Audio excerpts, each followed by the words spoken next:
I'm Mike Cosmic from the Cosmic Clash, and we're doing an interview with Ellie Witch for the second time. Thank you all. I appreciate it. If all y'all could please introduce yourselves. Sure. I'm Ellie, and I play. I'm Sade, and I play guitar and sing. I'm Irita, and I play bass. So you guys tour obviously extensively. Past I don't know, how many years, because you guys started in like 2011 or somewhere around there.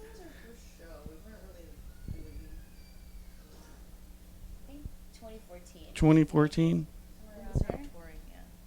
All right. How has this tour been treating you? Is there anything that sticks out that's like kind of crazy? We've had a lot of van issues. We got pulled over because the guy who we rented the van from, he didn't pay his registration. So we ended up having to pay his registration for him. We also got held up at the border for some stuff. And we had some mechanical issues. So it's, but it's like every tour something happens.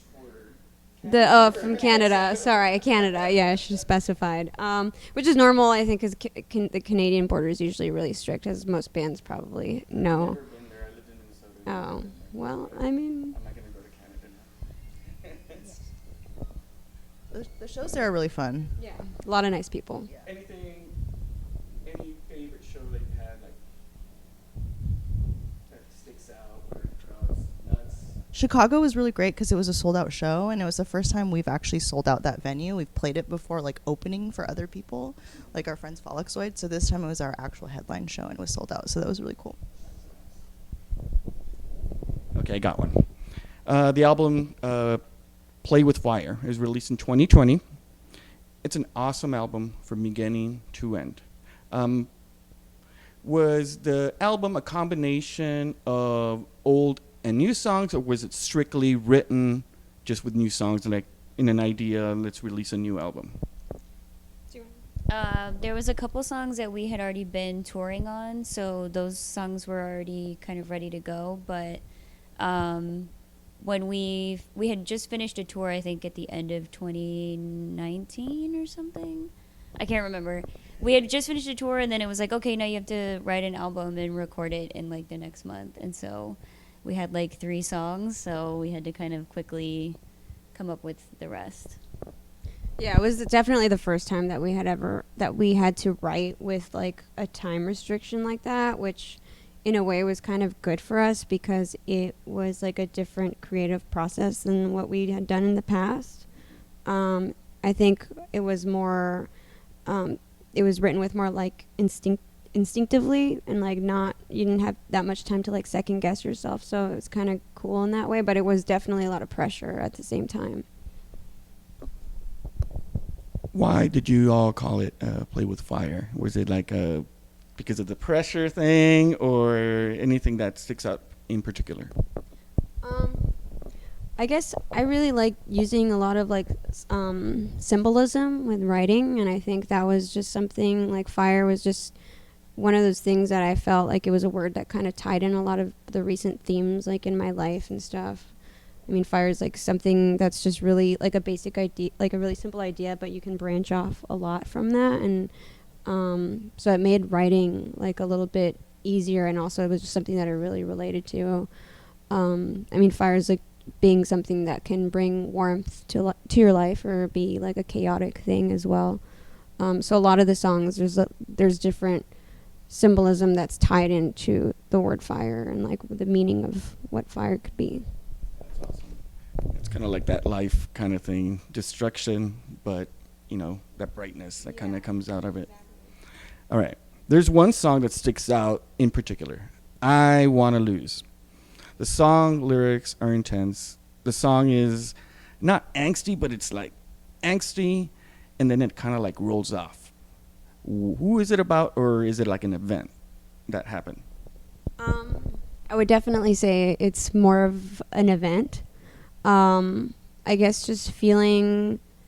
I Wanna Lose is really about like that feeling where you just feel kind of defeat, and it's kind of like about embracing that feeling, because I think when you feel at a low, and you feel completely defeated, you also have this feeling of like, I don't know, you're kind of just like, fuck it, you know, and like you don't care anymore. And so it's like you have like nothing to lose and everything to win.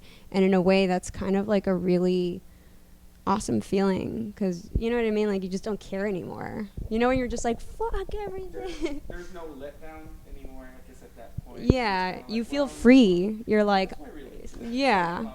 Listen to it like Adam. That's awesome. Thank you. It's definitely one of the funnest ones to play for sure, I think. It's an intense song. Yeah. All right. Let's talk about the EP with Ellie Witch and the Coat Hangers. Was that like a Suicide Squeeze collaboration, or was it a friend band thing that, you know, an idea? Yeah. All right. Since we're going there, all right, I love Gun Club. All right. And that song, Ghost on the Highway, is an intense song. But the way you guys take it is fresh, and especially the lyrics. They're kind of flipped, you know, because he sings it like in a male perspective of a woman, like, you know, the other way around. So why did you choose that song in particular? Well, it's one of like all three of our favorite songs, so It was it was definitely hard to choose. I mean, there's so many great Gun Club songs, and we like narrowed down all of our favorite songs, and the ones also, you know, it's kind of hard to sing in like certain vocal like ranges, like Jeffrey Lee Pierce's voices like has a really interesting, yeah, and so we had to find something that like fit my vocal range and that like we felt confident about playing. And it was definitely challenging because you want to do it justice. And I don't know, I guess we travel a lot, so, you know, we kind of sometimes feel like Ghost on the Highway is definitely a relatable theme to us. But yeah, I mean, it was really cool to do that split, especially because it was with the Coat Hangers. And the funny thing is, the first time we saw the Coat Hangers play, we saw them do a cover of Sex Beat, and it was really cool. And I was like, damn, these girls, I mean, they were already like watching them, I already fell in love with them. And then when they did that cover, it was just like, oh man, like this was before I think we were even on the same label. So it was just kind of like a no-brainer to do it with them, knowing that they also were fans of the Gun Club. And I think originally they were going to do some unreleased music or something. I'm not really sure why that didn't work out. So they ended up changing their song to a Blondie song. But the funny thing is that it still worked out because I don't know if you know, but like Jeffrey Lee Pierce was like the president of Blondie's fan club. So it's still like really connected. And so it was kind of cool. So as if it seems random, it's not.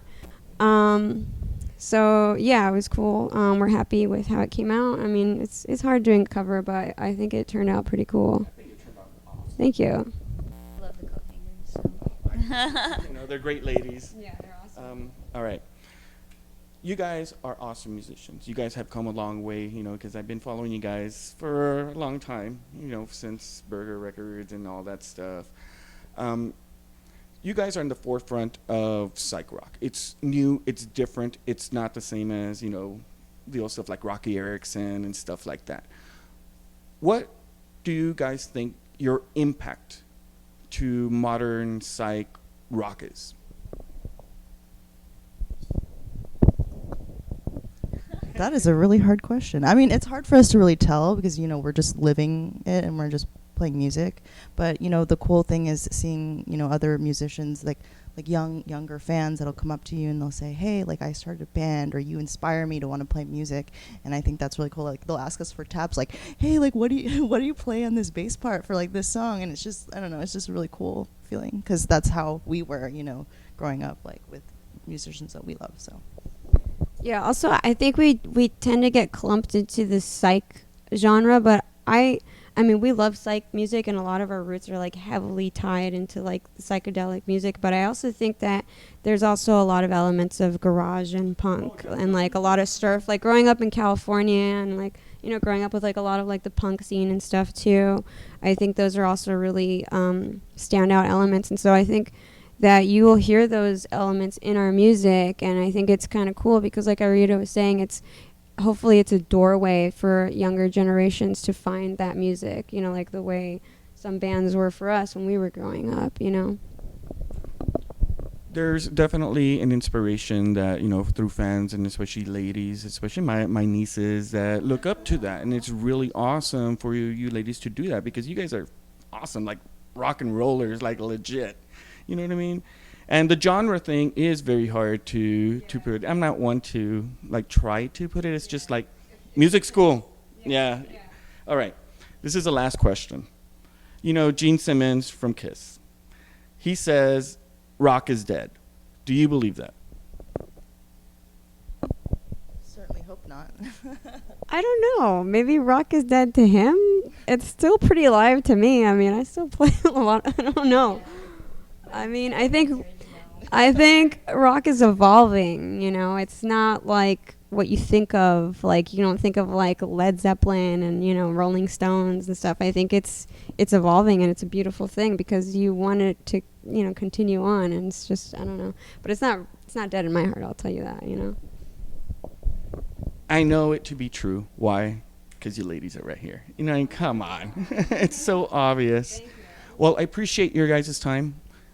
I love you guys, and I hope, you know, in the future, I wish you all well, and I'm always excited to hear your new stuff. It's inspirational and connect with you all. So thank you. Thank you. I'm Mike Cosmic for the Cosmic Clash. I would like to thank Resound Presents. Where are we at? The Parish. Oh my goodness. In Austin, Texas. I should know this. I'm Mike Cosmic from the Cosmic Clash, and I'll catch you guys later.